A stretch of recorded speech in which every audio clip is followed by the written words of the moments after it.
Alright, hello and welcome to Bottom of the Bottle, episode 1. This is a very, this is my first video obviously on the channel, and this is going to be like a very whiskey-centric channel.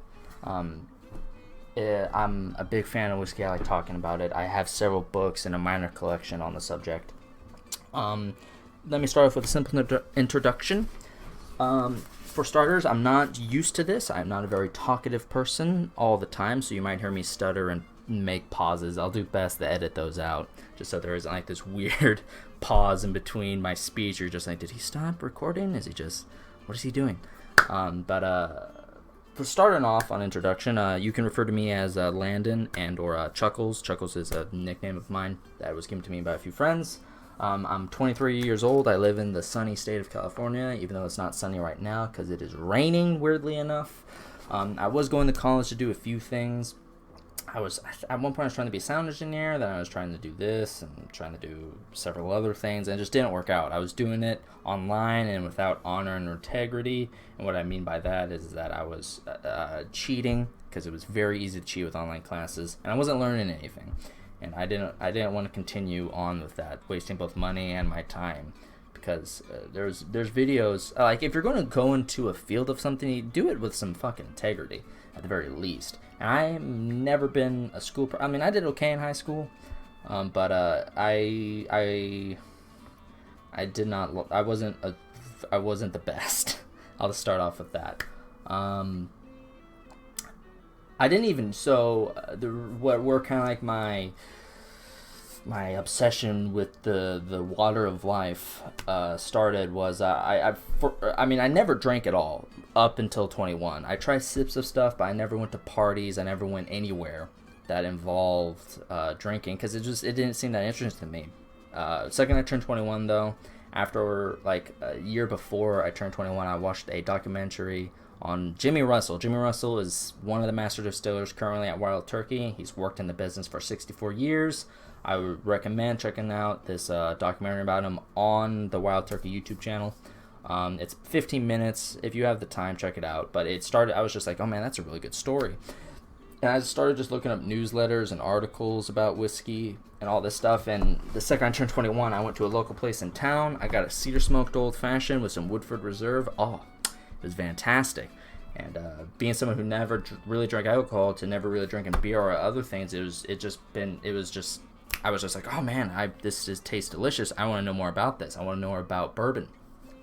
And when I really started to research the history of whiskey, as well as a bunch of other things about it, especially like certain bottles and certain companies, like whiskey, specifically bourbon, because bourbon is American whiskey, could be made anywhere in the States, and it is incredibly ingrained in our history. We have the whiskey rebellions. We used to drink it more than water because the water's quality was horrible back then. It was in a lot of our medicines. I mean, that's where the mint julep kind of came from. So knowing all this, it kind of started more so last year that I really wanted to be I want to try my hand at the spirits industry and bartending. So I'm an aspiring bartender right now. Trying to get a few bar back jobs within my current area, and I'll give you updates on that as we go through. But I have a fair amount of free time on my hands nowadays. I wanted to try to do something that still involved whiskey, that still involved my spirit, and not just do something random. And with the age of the internet upon us, I found it very useful to just upload some shit to the internet and just see what happens. Maybe do a club and see if I get people around town to join and talk about whiskey and all that. So now we are here. We are at this video. One thing that I wanted to do with this channel specifically is mainly talk about whiskey history, and obviously do tastings and a few other things that other YouTubers are doing, like Whiskey Tribe and Whiskey Friend, who does a lot of Scotch and bourbon tastings.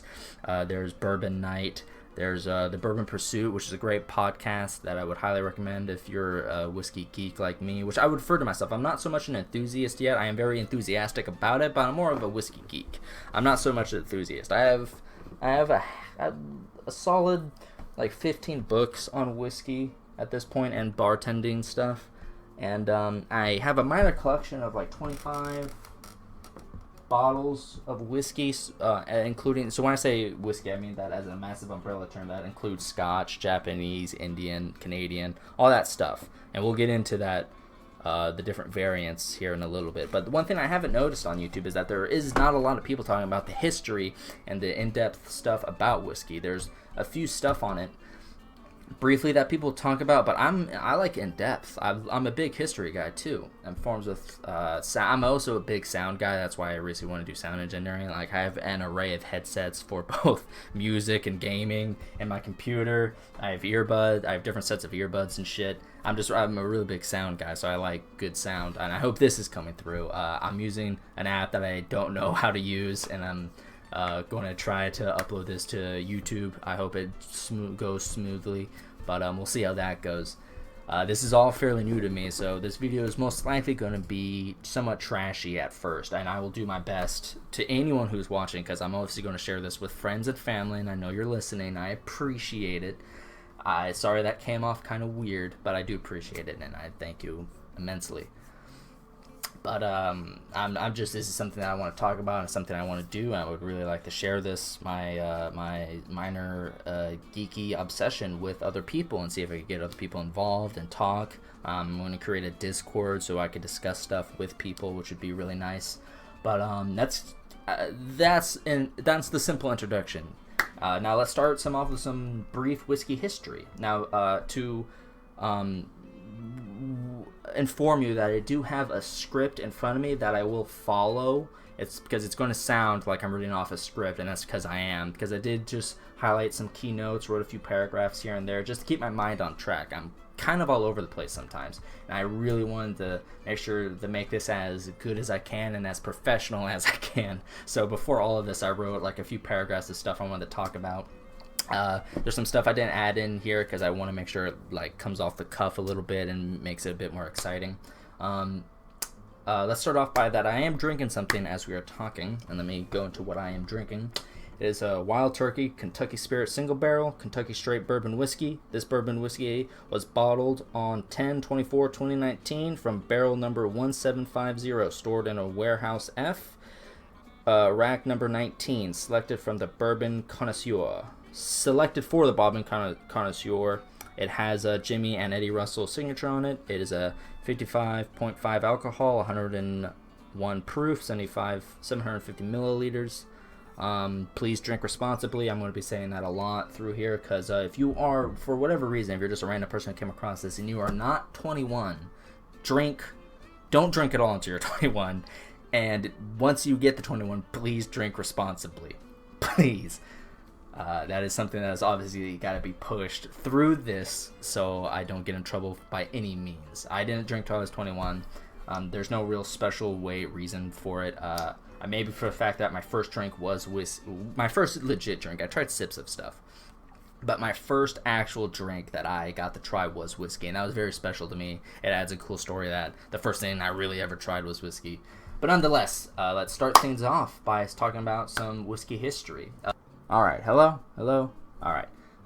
Remember just a few minutes ago when I said I don't really know what I'm doing? Perfect example. I accidentally hit the space button, and then didn't even realize, pause the recording, and I recorded a bunch of stuff, and it never picked it up. So awesome. Let's just jump right into it. All right, new recording starting from here. As I was saying before, let's start things off with some basic whiskey history. I'm just going over some brief history of where whiskey kind of got its name, where it came from, what are the big players in whiskey, and then after that I'm going to be talking about the process, and then after that I'm going to be talking about what is in store, what I plan to do with this channel. For starting things off, let's talk about the origin story of whiskey, and it's kind of rocky because it's entwined with distillation, and distillation has been around since the Babylonian era. It's been around for a long time. Whiskey, the term whiskey in modern times whiskey is the substance that comes from the distillation of grain. Whiskey has to come from corn, wheat, rye, or barley, and it has to be aged in a barrel. Has to be aged in wood for a certain amount of time. U.S. has different laws against that. Scotland has different laws against that. Ireland, Canada, Japan, they all have different laws against that. For America, I think for bourbon to be called bourbon, it has to be aged for at least 1 year in a new bourbon barrel. a new charred oak bourbon barrel for at least 1 year, and its mash bill has to be at least 51% corn, which I'll go into mash bills and all that. I'll definitely go into the specifics of both Irish, Scottish, and American whiskey. But for starters, whiskey is just the distillation, is the spirit that is distilled from grain. Whiskey itself, the meaning, comes from a Gaelic term. Gaelic and Irish terms.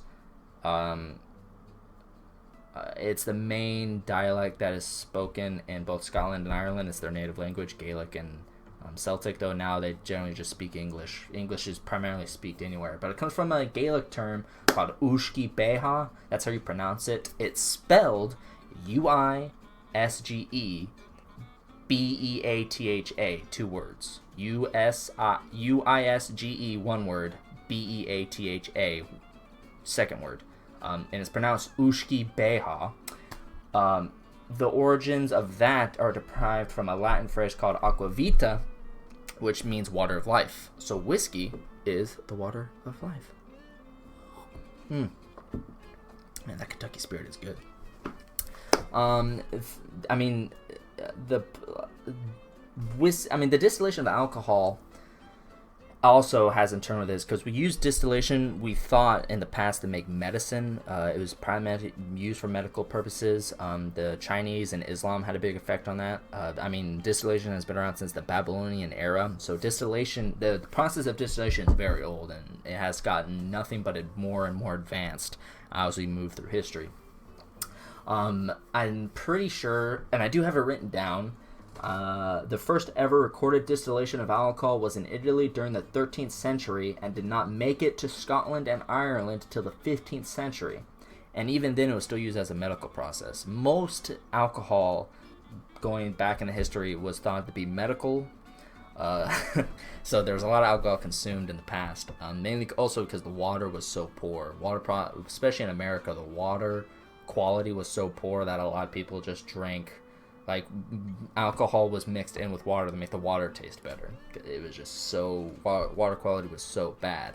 But even then, and whiskey did pump up in Scotland and Ireland. That's when the word first popped up. But it wasn't even till the 17th century, 2 centuries later from the 15th century, that whiskey started to pop up. And it was because, and I forget which king, but he actually liked to drink it, even though it was still only a medical thing that they used whiskey for. And I'll go in more detail about that later, and I apologize for my inconvenience and the information that I do not have with me at this moment in time.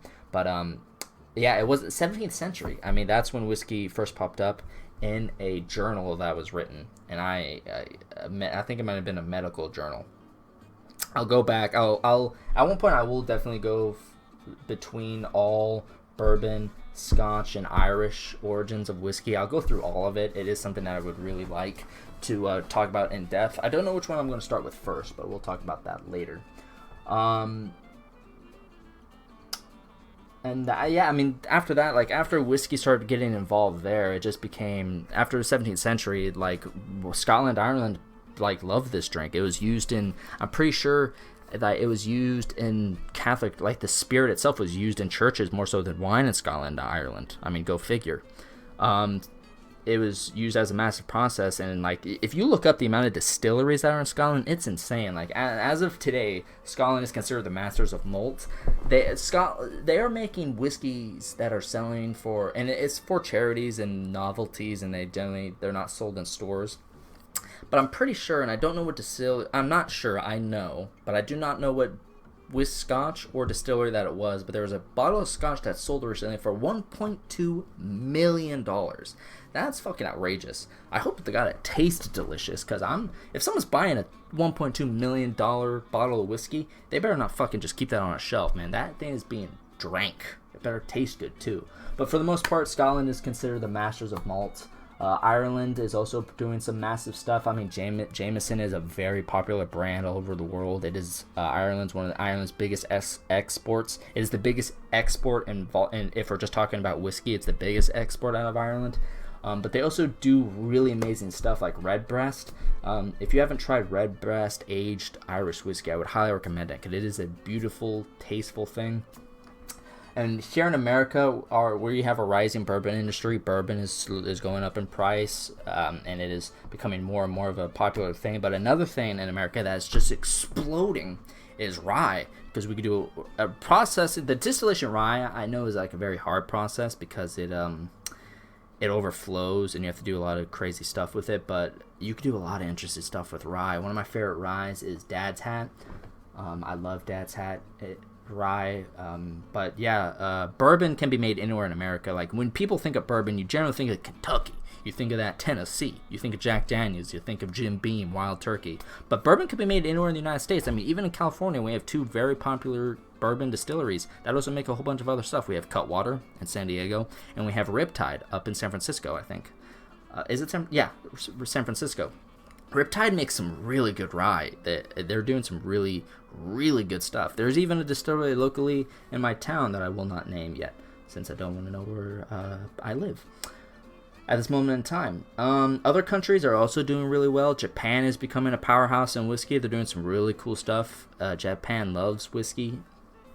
And their Suntory, I think, is the biggest producer as of right now. They're doing some really cool stuff. They're producing some really good whiskeys. And they're doing a really good job with it. And I'm glad. Canada with Crown Royal is also doing a really good job. They're doing their own things. India, I have a Amrut, Rmute, I think it's how I probably spelled that wrong. But India, a little bit of side information, they produce the most whiskey per capita. They produce the most gallons of whiskey, and it's mainly consumed in India.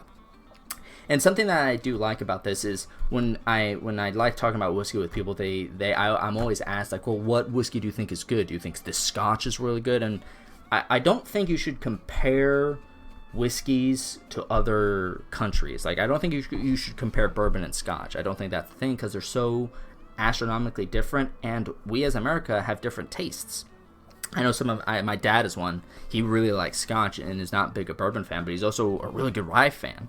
But I think Indian whiskey is perfect for India. I think Japanese whiskey is perfect for the Japanese. It fits how they like their stuff. It fits what they like to drink. I also know that bourbon is really popular in Japan. It's something that is really consumed. Wild Turkey is one of like the most popular whiskeys in Japan. And out here, you could get a normal bottle of Wild Turkey for $18. I mean, it's a good bottle. I mean, it's what I'm drinking now. I'm drinking some Wild Turkey Kentucky Spirit Single Barrel. It's one of my favorite spirits. Canada whiskey is perfect for Canada and all that, and whiskey is something that I don't think it's all up to taste, but I do think the way that we create things, we as Americans really like bourbon. We like our stuff strong. I don't know a lot of Scots that do a lot of barrel proof. Like Scotland, most Scotches are barreled and bottled, or bottled, not barrel, but are bottled at 40% alcohol.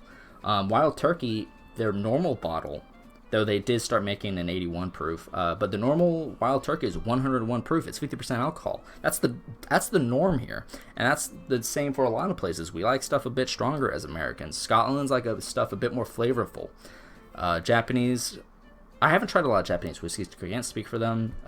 Canadians like their stuff a bit smoother. Canadian whiskey is very smooth, but yeah, there's that process as well.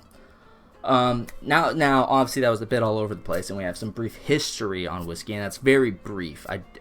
For our first video, I just wanted to very lightly touch on some subjects, and then in the future, I want to go in depth with some serious stuff about the history, specific companies and distilleries and specific bottles and the impact they had. I would definitely love to talk about distilleries like the Wild Turkey and what they make, Dallimore, the Highland. Talisker is my favorite Scotch. I love Talisker.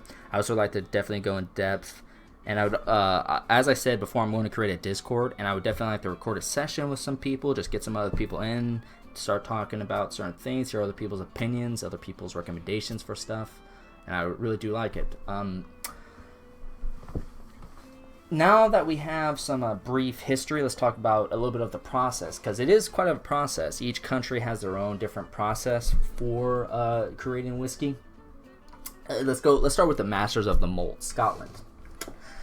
In Scotland, there are 5 major places where whiskey comes from. It's the Highlands, Lowlands, Speyside, Islay or Isles, and Campbelltown. Scotland, whiskey or scotch has to be 100% barley, and it goes through a process that all whiskey processes go through. America's is a bit different, but for scotch, it's generally like a 9-step process. It starts, and this is from harvesting all the way to bottling. That's what I mean by a 9-step process. And I'll go into detail definitely with each and every single one, but this is just, again, it's very brief. It's going to be a very somewhat short video. But I just wanted to kind of just dip my toes in the water, record this, upload it, see how my friends react, and see how a few other people react, and share it with other people. Just to briefly talk about the subject, and just to get my foot in the water and say, like, yes, I can upload a video. But the process of scotch, it involves harvesting, malting, kindling, milling, mashing, fermenting, distilling, maturing, and bottling. There is a 10th step, and is by far the best step, because the 10th step is consuming, drinking. Kentucky. Scotland's main crown is their single malts. Let me quickly take my script and double space it so you read this a bit easier, and I apologize for this. Double. There we go. They have to be. Whiskey has to be mainly. So all that aside, another big aspect, and there's a fair amount of debate about this, especially with all the science we can do with it now, is the water. You need water through that entire process. Water is is a major part in making whiskey. This is just water and distilled spirit. That's what whiskey mainly is, and it plays a massive process. In Scotland, they have all these different rivers and canals that they use to make sure they get clean water for this. Whiskey is not whiskey if it isn't aged. It has to be aged in a wood barrel. If it's not aged in wood, you cannot call it whiskey. You can call it whatever you like, but it cannot be called whiskey. It has to be aged in wood, preferably new charred oak. And this is how America plays, but most areas in Scotland use bourbon barrels to age their scotch in, because it's we've kind of reinvented that. I don't exactly know what they used before we used bourbon barrels, but a lot of Scotland, they use a lot of American oak to mature their scotch in. As I said, the Crown Royal is single grain their Crown Royal of Scotch is their single malt. It just towers over everything. You can do a lot of crazy things with single malt. You could be surprised how single malts, how different they taste from each other. Like a Dallimore tastes very different from a Talisker. Dallimore is Highland, Talisker is Isles.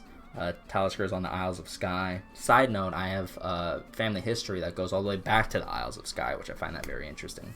But they don't just do single malt. They also do stuff like, if I can find it, they do single grain whiskey, blended malt, blended grain, and blended whiskey in Scotland. They do a bunch of different things, but the Crown Royal of Scotland is definitely the single malt. One of my favorites, and I've already said it before, is a Talisker 10-year-old single malt Scotch whiskey.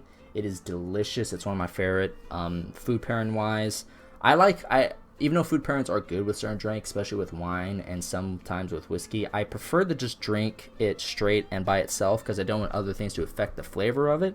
It does enhance other things, but I like drinking the spirit purely by itself, maybe with a little bit of water, just so I could constantly cleanse my palate and stuff. But that's mainly Scotland. That's their whole ordeal. Let's see. I'm looking over my script real quick. Alright, next is Irish whiskey. Sorry for that, I might cut that, I might just have it in. But Irish whiskey. They are credited for their single pot still whiskeys, and they also do triple pot stills. They also do blended malts, and they even do some single malt whiskeys, if I am correct, in Ireland. Single pot still is a mixture of unmalted barley and malted barley to a standard ratio of 60-40, 60% unmalted, 40% malted, and besides, the process is still quite the same as Scotch. One of my favorite. So I'm mumbling all over the place. Let me beep. Let me back that up a bit. Irish whiskey is known for their single pot distills. They do other things like blended whiskeys. They also do single malts. They also do triple pot distills. And I'll go into the entire process of that, because the process of whiskey, I have several books on the subject, it's longer than it looks. You have to at least wait in some areas for at least a year before you have a finished product. Generally, and I think in America, a general a barrel of bourbon, I think, takes $400 to make. You could get 60 to 80 bottles of it out of the barrel, which then sells for anywhere between $20 and $40. So most companies are making their money back on whiskey, believe me. Irish whiskey is generally a lot less.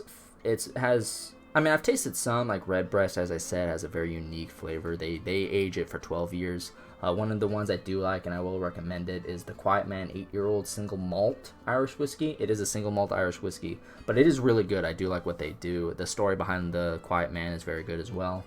I do enjoy it. If you're going to go for some Irish whiskey for a high-end bottle, because of course the most popular Irish whiskey is Jameson. We also have celebrity brands like Proper 12. I haven't tried Proper 12 due to after McGregor went out of retirement, he did some fairly annoying things, and I can't bring myself to try the bottle, but I will most likely try it eventually. I'm sorry for mumbling through that mess. But I'll be a bit more slower now with, of course, the United States. Whiskeys that come out of the US of A are bourbon, Tennessee, rye, wheat, and corn whiskey. Those are the whiskeys that come out of the USA. Bourbon is our Crown Royale, though rye is really starting to rise up there.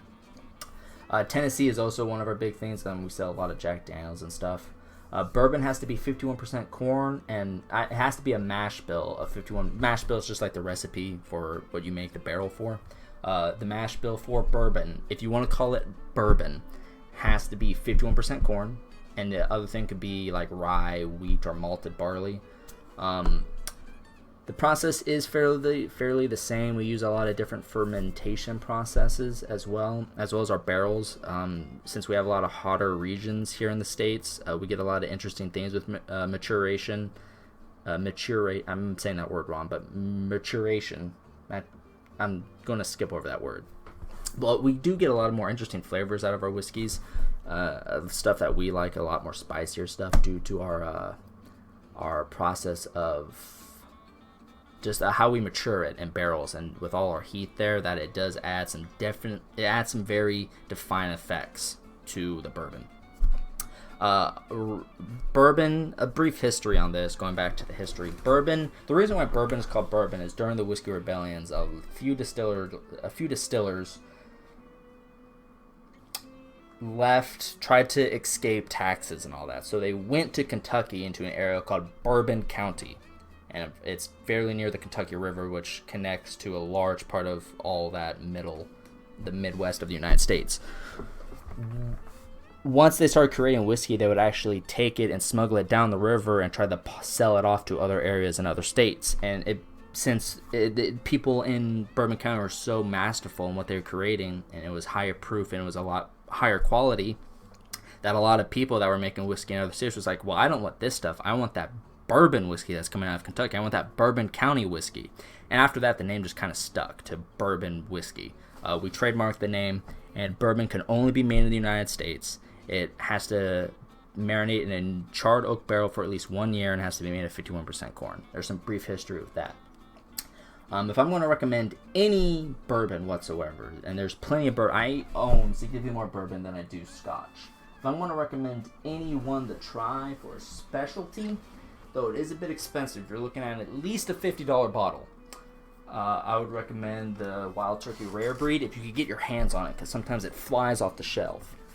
But if you could get some Wild Turkey Rare Breed, that is a mixture of 12-year, 8-year, and 6-year bourbon all mixed into one bottle, and it is one of the smoothest things you could ever taste. It is 116 proof, 58% alcohol, but I would highly recommend it because it is delicious. It is totally worth the money. There's some again, kind of mumbling all over the place. I only pour myself half an ounce of whiskey, but this is kind of how I speak. I'm kind of all over the place. I'm kind of mumbly. I kind of go on tangents and all that, and I'll do my best to kind of iron those out and really just try to make this as professional as possible. What I have planned for this channel, what I have planned in the future, is I want to make definitely much longer videos. This video is looking to be at least a little over a half an hour, which I'm glad. But I'm planning to make I want to make more videos on history, especially on specific distilleries. I want to go on the Kentucky tour. Before all the distilleries that popped up in Kentucky, there was a thing called the Kentucky Five. It's where the main distillers in Kentucky started. It was Jim Beam, Woodford Reserve, Wild Turkey, I think Evan Williams, and Four Roses. I think those are the big five. And now there's a whole ton of very popular distilleries in Kentucky that started as craft brewing. And another thing I would definitely like to go in is just craft brewing in general. Craft brewing is a big part of this. Craft brewing is changing the bourbon industry because people are being a bit more creative with what they're doing and what they're making, and it really is a beautiful thing to see happen. Like there's a craft brewing place in town, and they're not just doing they're doing flavored bourbons. They're also trying to do some. They're also doing their normal bourbon, which they did, and just clear grain whiskey. But the bourbon industry is growing. Whiskey industry, bourbon industry is growing, though it is slowly falling behind in forms of like what you can do with bourbon. Rye is slowly taking over the United States. Like rye, I see distilleries just doing rye, preferably because of all the crazy stuff you can do with it, how popular it's becoming. The younger generation, my generation, I'm Gen X, and the millennials seem to be really liking rye as well. Rye seems to be a very popular thing. That's gonna the next 20 years we're gonna see a lot of interesting ryes. I would say next 30 years we're gonna see a lot of interesting stuff happening to rye. Bourbon is still doing good as well, though, as long as we have master distillers like Jimmy Russell, who's worked in the bourbon industry, as I said, for like 64 years. He runs around the distillery on his scooter. It's amazing. He's so old and still working. So yeah. This is pretty much the video. It's kind of random here towards the end, and I apologize. I don't know how to end these off. I'll find a way to end these off better in the future, and I'll do my best to really iron out any issues that I have. I started to work on like talking more clearly and setting better. Like I was kind of all over the place when I made this video, and I knew I was gonna mainly be like that.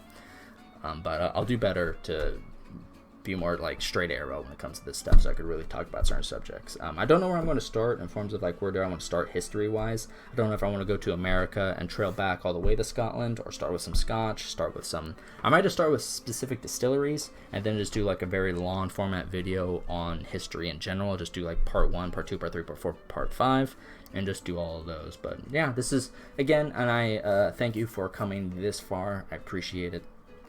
But I hope to see this. There's also going to be tastings. That's what I was going to say. There's also going to be tastings on those channel. Those videos at most will most likely just be 5 minutes long at the longest. It's just to taste any new bottles that I'm getting, any new things that either people give me. I might include some friends or family in those videos if they want to taste it with me. But yeah, anyways, I guess this is the end.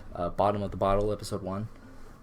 Sorry if it was a bit of a mess and hard to follow, but thank you if you made it this far, and I will see you when I see you. Peace.